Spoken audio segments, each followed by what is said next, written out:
지난 주간 여러분 잘 지내셨습니까? 저도 은혜 의지하면서 한 주간 잘 보냈습니다. 예수께서 승리하신 그 길 따라간다고 우리가 잠시 방심하지 말고 이 한 주간도 승리를 연속해서 이어가시기를 주의 이름으로 축복합니다. 오늘 설교 본문입니다. 에베소서 4장 25절에서 5장 2절입니다. 그런즉 거짓을 버리고 각각 그 이웃과 더불어 참된 것을 말하라. 이는 우리가 서로 지체가 됨이라. 분을 내어도 죄를 짓지 말며 해가 지도록 분을 품지 말고 마귀에게 틈을 주지 말라. 도둑질하는 자는 다시 도둑질하지 말고 돌이켜 가난한 자에게 구제할 수 있도록 자기 손으로 수고하여 선한 일을 하라. 무릇 더러운 말은 너희 입 밖에 내지 말고 오직 덕을 세우는 데 소용되는 대로 선한 말을 하여 듣는 자들에게 은혜를 끼치게 하라. 하나님의 성령을 근심하게 하지 말라. 그 안에서 너희가 구원의 날까지 인치심을 받았느니라. 너희는 모든 악독과 노함과 분냄과 떠드는 것과 비방하는 것을 모든 악의와 함께 버리고 서로 친절하게 하며 불쌍히 여기며 서로 용서하기를 하나님이 그리스도 안에서 너희를 용서하심과 같이 하라. 그러므로 사랑을 받는 자녀같이 너희는 하나님을 본받는 자가 되고 그리스도께서 너희를 사랑하신 것 같이 너희도 사랑 가운데서 행하라. 그는 우리를 위하여 자신을 버리사 향기로운 제물과 희생 제물로 하나님께 드리셨느니라. 아멘. 하나님의 형상을 따라 지음받은 인간이라면 자존심이 있고 자존감이 있습니다. 이 두 가지를 수치로 매겨볼 때 여러분은 자존심 수치가 높은 것 같습니까? 자존감 수치가 더 높은 것 같습니까? 일반적으로 우리가 건강한 공동체, 건강한 사회라고 말할 때는 이 타인과의 비교와 경쟁을 전제로 하는 자존심은 낮을수록 건강하고 내 존재 가치의 인식 수치인 자존감의 수치는 높을수록 건강한 사회가 된다는 것이죠.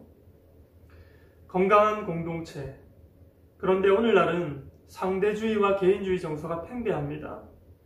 직업의 기천 또한 뚜렷합니다. 시국이 이렇다 보니 낮아져야 될 자존심은 극도로 높아져 있는 상태이고 높아져야 될 자존감은 매우 낮은 상태입니다. 미국의 흑인 운동가 지도자였던 마틴 루터 킹 목사님 일화를 하나 소개해 드리겠습니다. 킹 목사님이 늘 가던 길을 걷는데 마침 불만 섞인 표정으로 거리를 청소하는 흑인 청소부를 만나게 됩니다. 목사님을 만난 이 청소부가 다짜고짜 불평을 이렇게 늘어놓습니다. 목사님, 내가 백인들의 집이나 청소하고 저들이 저질러 놓은 길이나 청소하며 살아야 되겠습니까?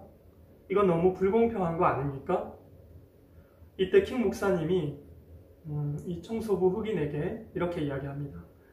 당신은 백인들이 길 한 모퉁이를 청소하고 있다고 생각하지 말고 하나님이 창조하신 우주의 한 모퉁이를 쓸고 있다고 생각하십시오. 인류에 기여할 만한 일로 영웅 추대받아도 구원받지 못한 사람은 하나님과 아무런 상관없는 일을 하는 것이죠. 그러나 단순 반복되는 소소한 일에 우리가 참여하더라도 그가 구원받은 하나님의 자녀라면 그 일을 통해 하나님의 구원 역사에 참여하고 있다는 사실을 우리는 꼭 기억해야 합니다. 특별히 믿는 자들은 우리가 어떤 일을 하든지 간에 우리가 하고 있는 일보다는 우리의 존재 가치가 훨씬 더 크다는 사실을 잊어서는 안 되겠습니다. 인간 존재가 뭐 그렇게 특별합니까? 특별합니다. 우리는 다 왕의 자녀들 아닙니까? 하나님께서 당신의 독생자 예수와 우리를 맞바꾸셨습니다. 하나님께 우리의 가치는 한마디로 말하면 예수님 값입니다. 그러니 매우 특별하죠. 이렇게 말해도 너무 당연해서 여러분 감흥도 별로 없으시죠? 목회자 탓입니다. 정신적으로 혼란스럽고 모든 면에서 나약해지기 쉬운 오늘날 성경은 왕의 자녀로서의 정체성을 지키며 살기 위한 몇 가지 행동 지침을 오늘 본문에서 우리에게 주십니다. 정말 복된 말씀이죠. 왜냐하면 말씀도 따르지 않고 고아인 줄 알고 우리 방식대로 살았던 나에게 하나님이 그래도 너는 내 아들이다 라고 말씀하시면서 주시는 것이 이 행동 지침이거든요. 그런데 문제는 우리가 받을 준비가 안 되었다는 것이죠. 하나님과 하나님의 뜻보다는 내 현실적인 삶의 문제를 해결하는 데 정신이 팔렸어요. 하나님이 말씀을 주시는데 그 말씀을 받기에는 하나님과의 간격이 너무 멀리 있는 겁니다. 이렇게 현실에 눈이 멀어 있을 때 하나님께서 말씀 주시면 우리는 그것을 지키기 싫은 것을 넘어서 지킬 수 없는 명령인 것으로 인하여 우리의 마음은 더 상처 입게 되는 것이죠. 나약한 정신과 무너진 자존감으로는 하나님의 관심과 사랑은 마치 직장 상사가 우리에게 갑질하는 것처럼 여겨지게 되고 마음이 쉽게 상처받습니다. 그리고 마음이 쉽게 무너지죠. 이런 우리가 어떻게 하나님의 사랑을 알 수 있을까요? 언제나 우리가 그 사랑을 알고 믿음으로 반응하며 자발적으로 그 하나님의 사랑을 오해 없이 감사로 반응하며 살아갈까요? 하나님은 여기에 대한 대안으로 우리에게 성령을 주셨습니다. 성도에게 성령을 주셨습니다. 우리에게 성령이 주어졌다는 것은요, 마치 이런 것과 같습니다. 손에 무기도 없이 덜덜 떨면서 전쟁터에 나가는 병사에게 부러지지 않는 빛나는 검이 주어진 것과 같습니다. 더군다나 그 검을 보니까 왕의 검인 것을 확인했을 때 그 병사는 삽시간에 내가 병사로서의 정체성을 회복하게 됩니다. 이런 면에서 성령은 우리가 하나님 낯을 볼 면목이 없는 상황에서도 담대히 하나님의 이름을 부르게 하십니다. 하나님이 약속을 상기시키면서 주의 이름 부르게 하십니다. 왜냐하면 성령 자체가 우리 편드시는 하나님의 증거요 보증자 되시기 때문에 그렇습니다. 우리 하나님 아버지이신 것을 가장 확실하게 증명하는 증거물이 바로 성령이시기 때문에 그렇습니다. 그분이 우리와 함께 하신다는 그 사실 자체가 우리는 그 어떤 경우에도 하나님을 아버지로 고백하고 부를 수 있는 그런 자격자인 것을 기억나게 하는 존재라는 것입니다. 성령으로도 하나님과 그의 말씀을 신뢰할 수 없다면 다른 그 어떤 것으로도 하나님을 우리는 신뢰할 수 없을 겁니다. 오늘 본문에서 바울은요, 이런 성령을 근심케 하지 말라고 말씀합니다. 30절 말씀을 보세요. 하나님의 성령을 근심하게 하지 말라. 그 안에서 너희가 구원의 날까지 인치심을 받았느니라. 그 안에서 너희가 구원의 날까지 인치심을 받았느니라.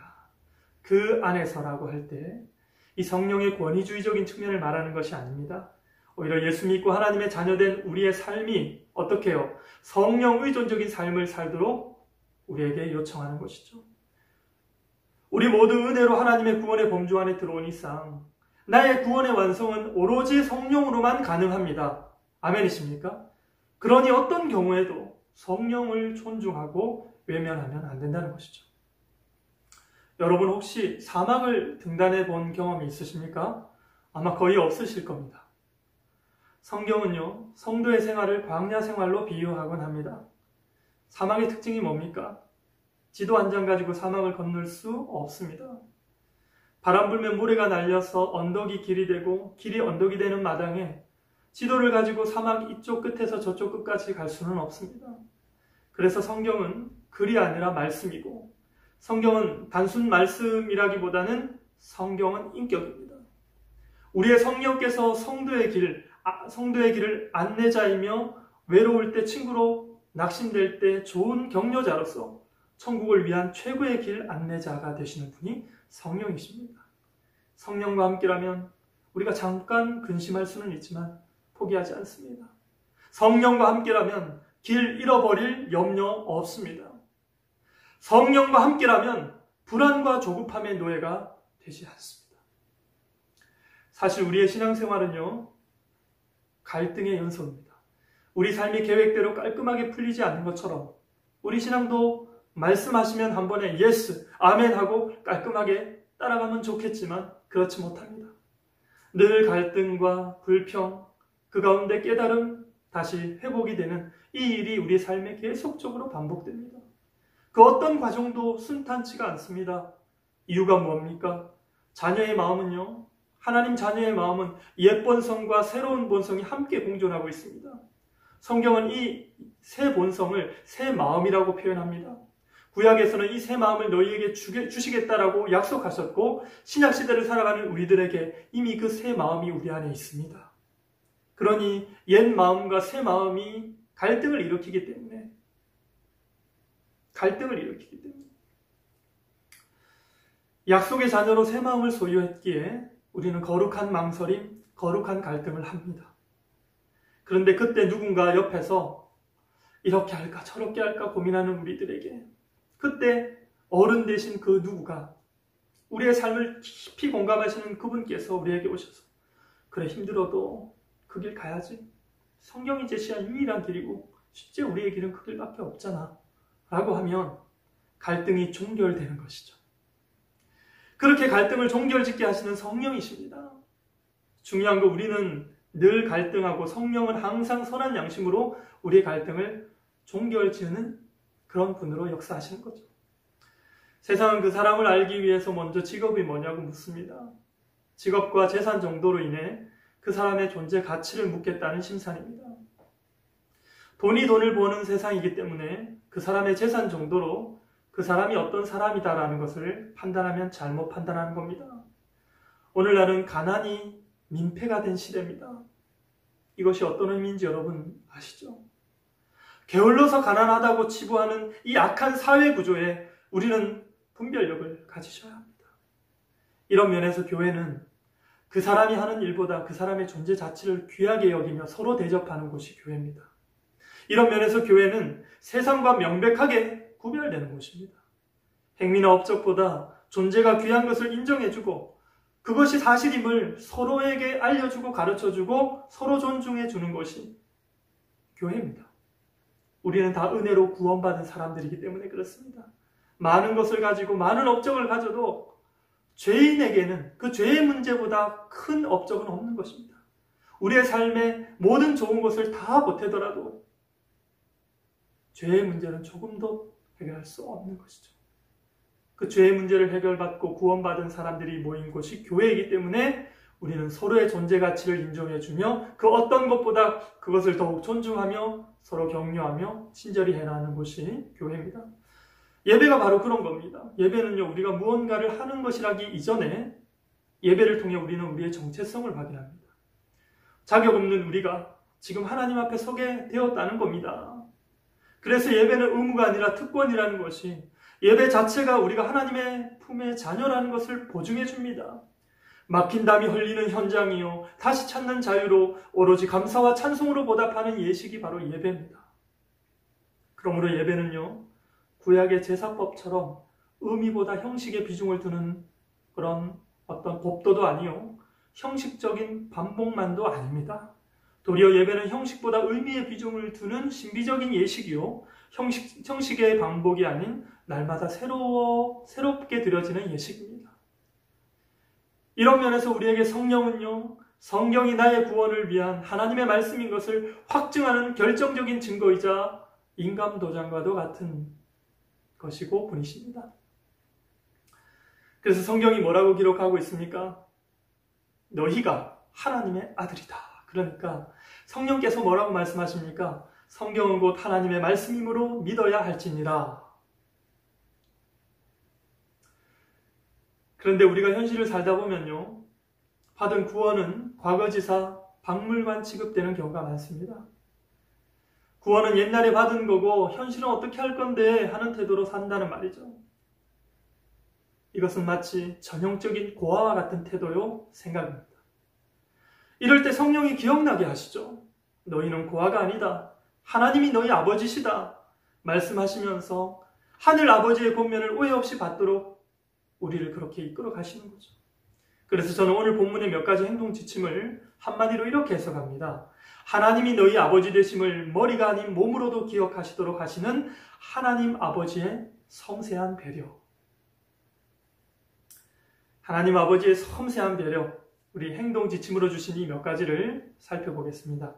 25절입니다.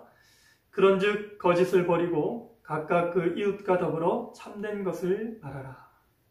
거짓을 버리고, 거짓이란 성경의 사도 요한이 그 서신들에서 기록한 것처럼 주님을 아노라 하면서 그 계명을 실행하지 않는 것이 거짓입니다.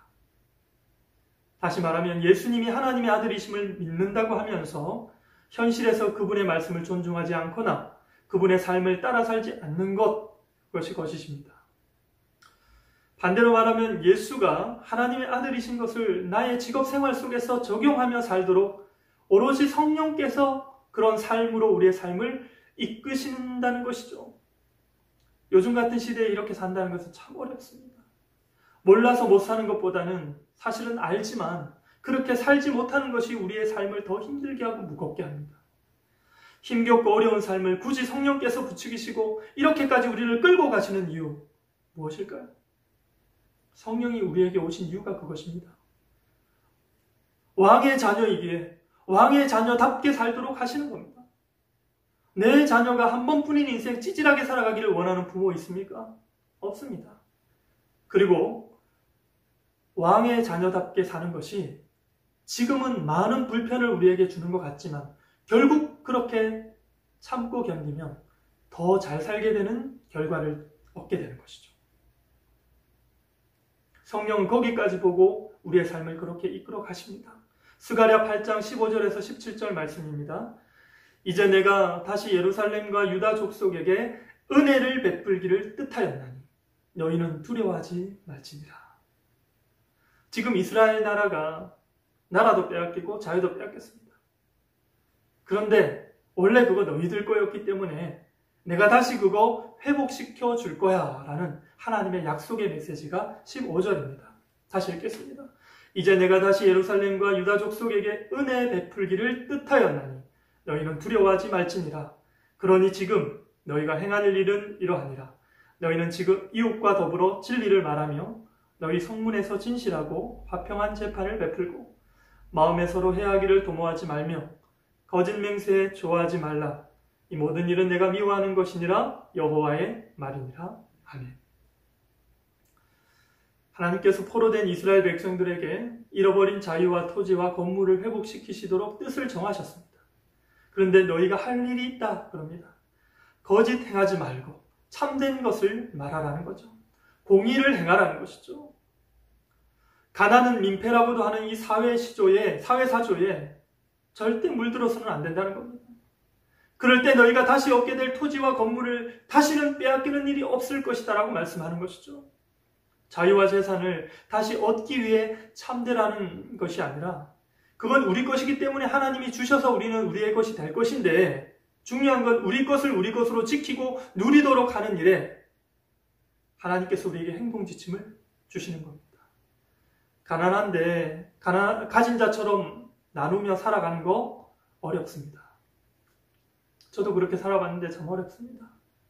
현실 속에서 갈등과 다툼은 풍성하면 그냥 넘어갈 일들이 없어서 다투고 갈등할 때가 대부분이잖아요. 그렇지 않습니까? 그러니 어쩝니까? 불가능할 것 같은 일이지만 우리에겐 성령이 계시니 지금부터 성령 의존하여 다시 회복하고 회복된 그것을 잃어버리지 않도록 우리는 지금부터 그 삶을 하나님 앞에서 살아가셔야 됩니다. 26절 말씀입니다. 분을 내어도 죄를 짓지 말고 해가 지도록 분을 품지 말라. 성경은 화내는 것 자체를 죄라고 규정하지 않습니다. 우리가 살다 보면 화가 납니다. 화가 나는 것은 자연스러운 감정이죠. 얼굴이 달아오르면서 막 화가 나는데 누가 물어보는데 괜찮다 그러면 그건 위선죄, 거짓말하는 죄를 짓는 겁니다. 대한민국 어른들 화를 잘 안 냅니다. 왜 그런 줄 아세요? 격이 떨어집니다. 어른이면 화를 자꾸 내면 그거 못 쓴다고 합니다. 격 떨어집니다. 그래서 묵묵히 화가 나는 일이 있어도 묵묵히 참고 그렇게 쿡쿡 누르면서 그렇게 사십니다. 에베소 지역 문화가 그랬습니다. 어떤 경우에도 분노 자체를 금지했습니다. 이것은 그 당시 흥행하는 스토아 철학의 영향 때문에 그런 거였는데 이 스토아 철학에서는요, 사람이 분노하는 것, 어른이 분노하는 것을 용납하지 않았습니다. 그러나 여러분 성경은요, 화내는 것으로 뭐라고 하지 않습니다. 도리어 분을 내더라도 죄를 짓지 말고 해가 지도록 분을 품지 말라 하면서 어떤 화에 대한 규정과 규율을 말씀하시는 것 같습니다. 이게 무슨 말입니까? 화낼 때는 내되 화를 길들이는 법을 배워해라 라고 하시는 거죠. 해가 지도록 분을 품지 말라는 것은 화가 길어지면 보복이 잇따르게 되는데 성경은 이런 보복을 악독으로 아주 무섭게 묘사하고 있거든요.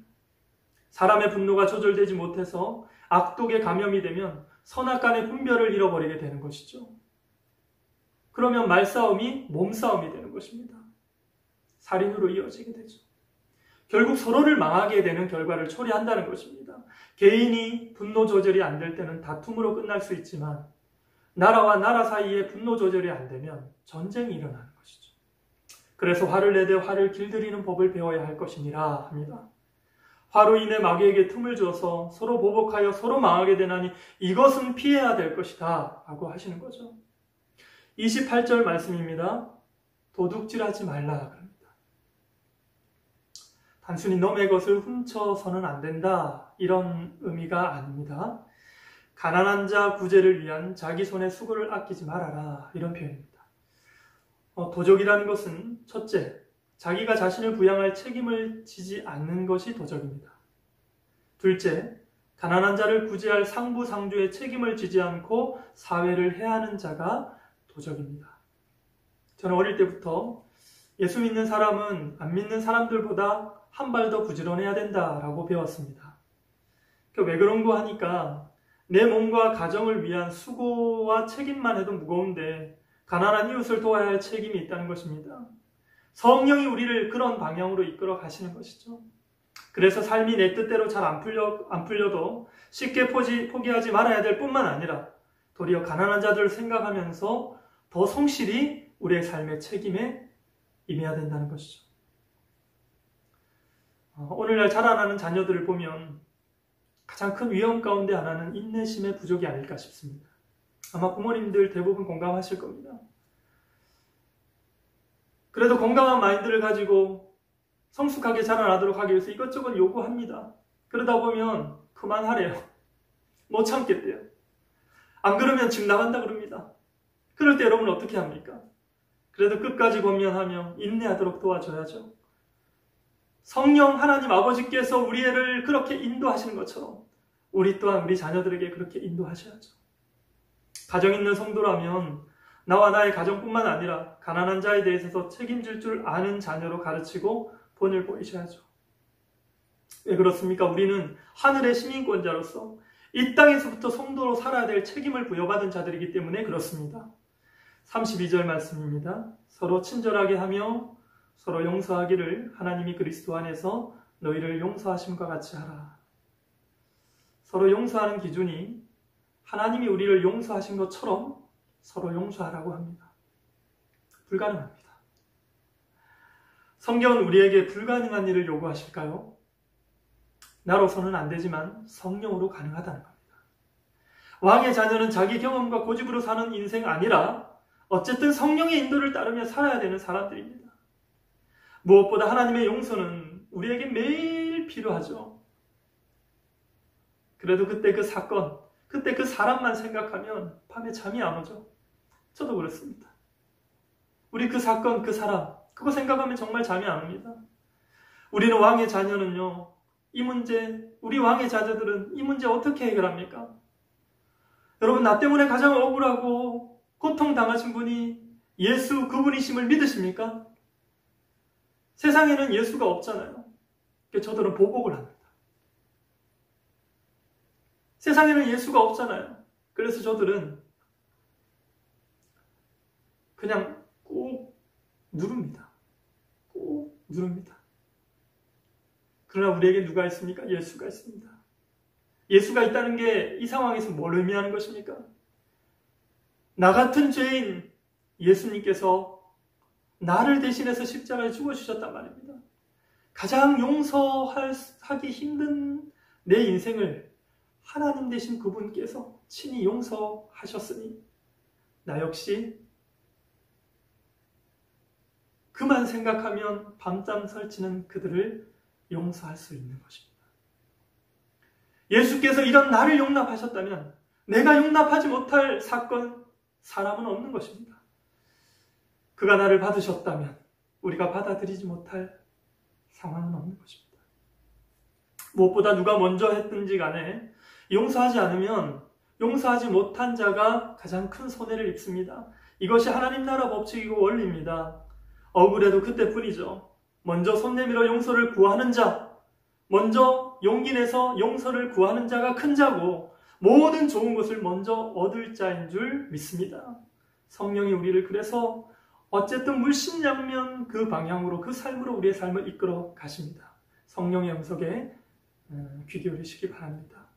나에게 성령이 있어 가장 큰 유익, 내가 하나님 나라의 시민이요 자녀인 것을 확인하는 것이죠. 성령은 우리에게 이거 해라 저거 해라 지시하시는 분 이전에 우리가 하나님 나라의 시민권자요 하나님의 아들이요 딸들임을 보증하는 그 자체로 보증자 되십니다. 그러므로 우리는 성령을 내 인생의 최고의 권위자로 모시고 살아야겠습니다. 그러니 우리의 입술은 진실만 담아야 되겠습니다. 화를 내더라도 그 화가 오래 가지 않도록 화를 다스리는 법을 성령을 통해 배워야 되겠습니다.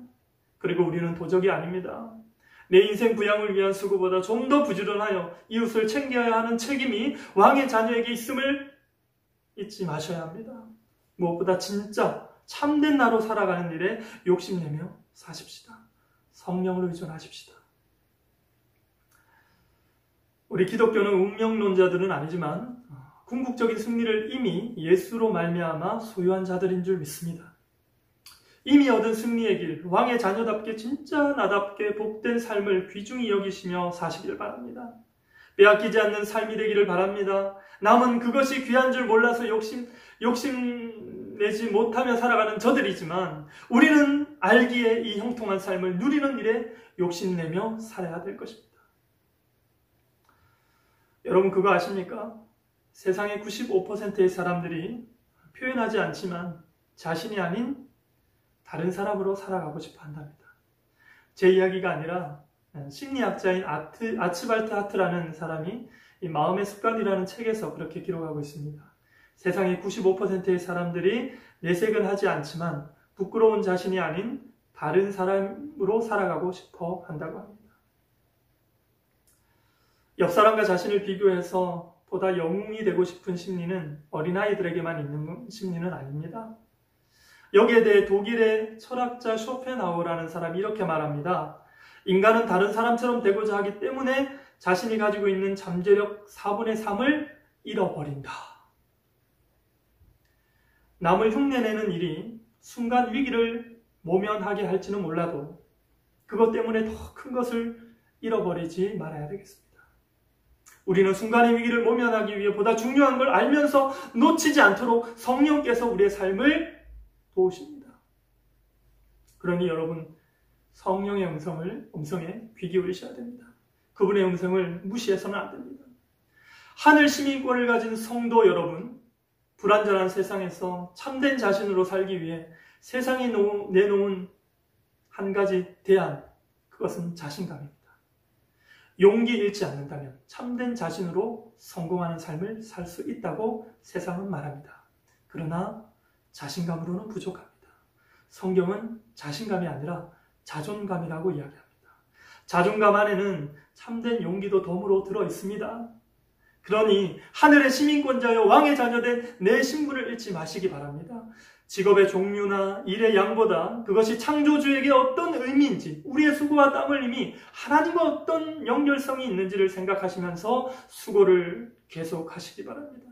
이렇게 우리가 성령 의존적인 삶을 살아갈 때 우리는 다시는 빼앗길 수 없는 자유와 내 소유의 땅과 부동산을 덤으로 가지고 살아가게 될 것입니다. 우리는 우리 것을 영원히 빼앗기지 않는 왕의 자녀로 살게 될 것입니다.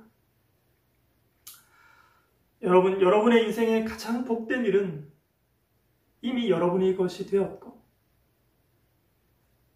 우리의 최고의 삶은 이미 시작되었습니다.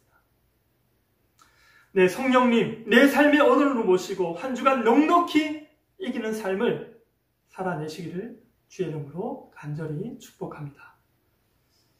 기도하시겠습니다. 주님, 누가 뭐라고 해도 우리는 하늘의 시민이요, 누가 뭐라도 해도 하나님의 자녀인 것을 하나님 앞에 고백합니다.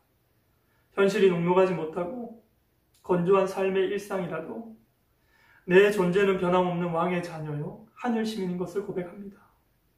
압니다. 내가 본래는 하나님과 원수된 죄인이었습니다.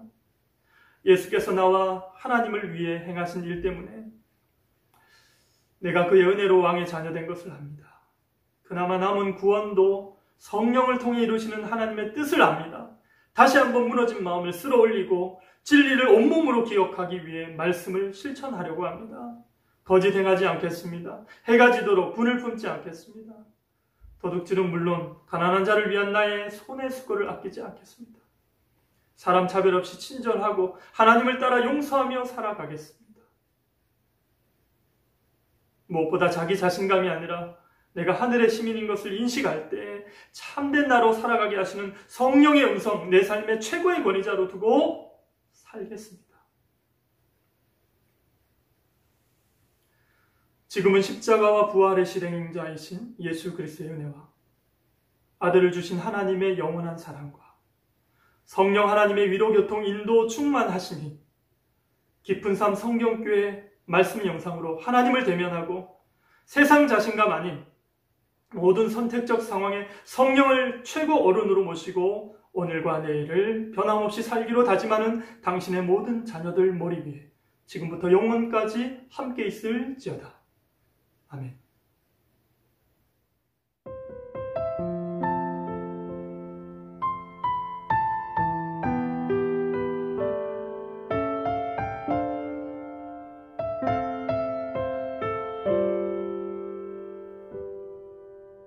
하나님이 날 참 사랑하시네. 하나님이 날 참 사랑하시네. 하나님이 날 참 사랑하시네. 하나님이 날 참 사랑하시네. 세월에 묻혀 또 현실에 갇혀 잊고 살다가도 그냥 살다가도 어느 날 문득 생각해보면 하나님이 날 참 사랑하시네.